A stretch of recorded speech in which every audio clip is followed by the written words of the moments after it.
considering if your spring break is going to have anything, involve alcohol, make sure and limit your alcohol intake.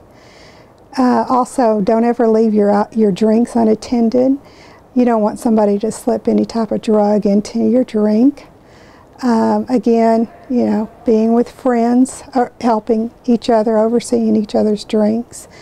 But even if it's water and it's not even alcohol, a lot of people don't consider that being something that would be at risk, but there's some drugs that are placed in drinks that are odorless, tasteless, and so people have a tendency to not be suspicious of that. So being very cautious, and then also considering the fact that alcohol, or being mindful of the fact that alcohol can impair your judgment or your actions.